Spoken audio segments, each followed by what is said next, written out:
साथियों नमस्कार। आज हम भारत की सुप्रसिद्ध लेखिका अरुंधति राय को एक पुराने मामले पर देशद्रोह का मुकदमा चलाने की मंजूरी दी गई है, उसी पर इस वीडियो में चर्चा करेंगे। भारत अपने सर्वोत्तम प्रतिभाशाली लोगों को नष्ट कर रहा है। कारागार यह सिर्फ एक शब्द है, लेकिन जब आप इसका उपयोग अपने संभावित भविष्य का वर्णन करने के लिए कर रहे होते हैं तो यह होठों में भारीपन और पित्त जैसा कड़वा स्वाद छोड़ देता है। कुछ साल पहले तक मेरे काम या मेरे द्वारा की गई बातों के कारण भारतीय जेल में बंद होना मेरी मृत्यु के समान अकल्पनीय लगता था। एक गंभीर दूर की संभावना लगती थी।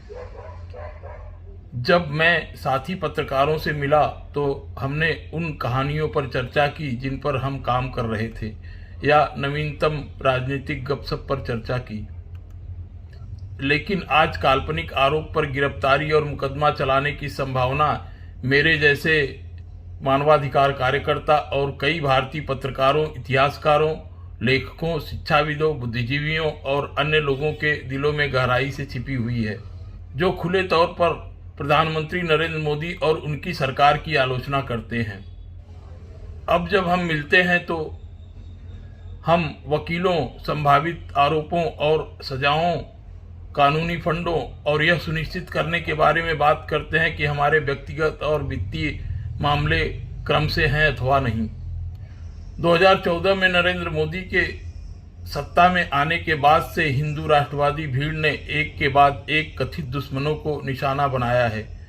मुस्लिम, छात्र, कार्यकर्ता, विपक्षी राजनेता, निचली जाति के दलित, समलैंगिक शामिल हैं। इन्होंने अविश्वसनीय रूप से हमारे विविधता भरे देश को एक अदूरदर्शी रूप में विभाजित कर दिया है और अब इसे हिंदू वर्चस्व का गढ़ बनाने का प्रयास किया जा रहा है।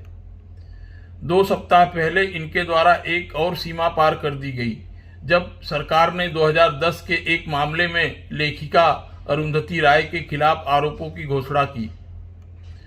सुश्री राय, जिनकी कृतियों में उपन्यास the guard of small things और निबंध संग्रह माई सेडिशियस हार्ट शामिल है, वे हमारे समय की महानतम लेखिकाओं में से एक हैं।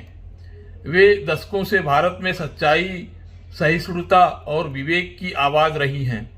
उनकी किताबें और निबंध स्वतंत्रता के बाद के शासक वर्ग की घोर उदासीनता को दर्ज करते हैं, क्योंकि इस समय भारत नरेंद्र मोदी की दक्षिणपंथी राजनीति के अराजकता में डूब गया है। सुश्री राय को जेल में डालना अमेरिका द्वारा टोनी मॉरिसन या जेम्स बाल्डविन जैसे नैतिक कद के लेखक को जेल में डालने के समान है। भारत अपने सर्वोत्तम प्रतिभाशाली को नष्ट कर रहा है। यह ध्यान देने योग्य है कि सितंबर में आरोप दायर होने के पहले सुश्री राय ने प्रतिष्ठित यूरोपीय निबंध पुरस्कार स्वीकार किया था। जैसा कि पुरस्कार जूरी ने कहा था, उन्होंने निबंध को युद्ध के एक रूपक के रूप में फांसीवाद का विश्लेषण किया है और जिस तरह से यह संरचित किया जा रहा है, यह पहली बार नहीं है कि फांसीवाद शब्द का इस्तेमाल मोदी शासन और उनके तरीकों के संदर्भ में किया गया है। कई अन्य लोगों के अलावा भारत में अन्यायपूर्ण आरोपों का सामना करने वाले लोगों में कश्मीरी मानवाधिकार रक्षक खुर्रम परवेज भी शामिल हैं, जिन्होंने क्षेत्र में भारतीय बलों और आतंकवादियों द्वारा अत्याचारों का दस्तावेजीकरण किया था और अब वे आतंकवाद से संबंधित कई आरोपों का सामना कर रहे हैं। और छात्र कार्यकर्ता उमर खालिद पर नरेंद्र मोदी सरकार द्वारा पेश किए गए भेदभावपूर्ण नागरिकता कानून के खिलाफ शांतिपूर्ण विरोध प्रदर्शन का नेतृत्व करने के बाद हिंसा भड़काने का आरोप लगाया गया। तब कार्यकर्ताओं, पत्रकारों, कवियों, एक प्रोफेसर और एक बुजुर्ग पुजारी सहित 16 लोगों पर नरेंद्र मोदी सरकार के खिलाफ विद्रोह भड़काने जैसे अपराधों का आरोप लगाया गया था, क्योंकि उनमें से कुछ ने उनकी सरकार के दमनकारी नीतियों और तरीकों के खिलाफ बात की थी। पादरी, जो कि पार्किंसंस रोग से पीड़ित थे, हिरासत में रहने के दौरान कोविड से संक्रमित हो गए और 2021 में उनकी मौत हो गई। श्री मोदी से पहले भी भारत में राजनीतिक हिंसा आम थी। निचली जातियां समाज के हाशिए पर रहने के लिए अभिशप्त थी और महिलाओं को नियमित यौन हिंसा का सामना करना पड़ता था। लेकिन पिछली सरकारों में कम से कम कानून के शासन के प्रति दिखावा करने का दिखावा तो था। श्री नरेंद्र मोदी की पार्टी के पदाधिकारियों ने खुले तौर पर भीड़ की हिंसा को प्रोत्साहित किया है। पिछले साल गुजरात के एक बहुचर्चित सामूहिक बलात्कार के मामले में जेल में बंद 11 लोगों को रिहा कर दिया गया था और पार्टी पदाधिकारियों ने उनका माला पहनाकर स्वागत किया था। यह शक्तिशाली बनाम असहमत लोगों के बीच उसी पुराने संघर्ष का एक आधुनिक संस्करण है। लेकिन डिजिटल युग में भारत में शक्तिशाली लोगों को सरकार संबद्ध मीडिया आउटलेट, ऑनलाइन बदनामी अभियान, ट्रोल सेनाओं द्वारा सहायता प्राप्त है, जिनके झूठ, सच्चाई और नैतिकता को नष्ट कर रहे हैं और अधिक हिंसा को बढ़ावा दे रहे हैं। इस बीच असहमत लोग अपनी नैतिक ताकत की अधिक स्पष्टता से लैस होकर उनका जवाब दे रहे हैं।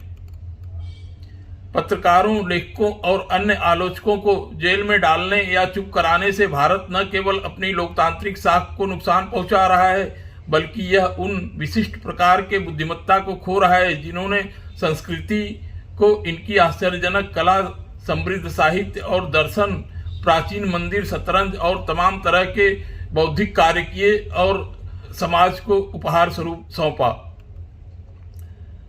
भारत को मूर्ख बनाया जा रहा है और बच्चे झूठे प्रचार और गलत सूचना के माहौल में बड़े हो रहे हैं। विज्ञान संदिग्ध हो गया है। सरकार ने इस वर्ष कथित तौर पर कुछ स्कूली पाठ्यक्रमों से विकासवाद और आवर्त सारणी जैसे बुनियादी अवधारणाओं को हटा दिया है।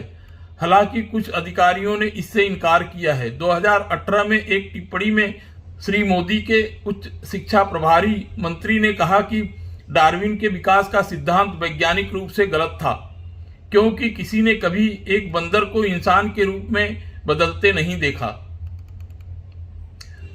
सुश्री राय जैसी लेखिकाएं उस समय की गवाह हैं जिसमें वे जी रही हैं। भले ही सरकार उन्हें और स्वतंत्र मानसिकता वाले हर अंतिम व्यक्ति को जेल में डाल दे, लेकिन इससे मोदी के वर्षों की कहानी नहीं बदलेगी। इसका मतलब सिर्फ इतना है कि उस कहानी का अधिकांश भाग विवेक के कैदियों की आंखों के माध्यम से बताया जाएगा। सवाल उठता है कि क्या इतिहास मोदी को नायक के रूप में याद रखेगा और उनके जेलर की अत्याचारी के रूप में निंदा की जाएगी? सवाल तो है। इस पर विचार कीजिएगा जरूर। धन्यवाद।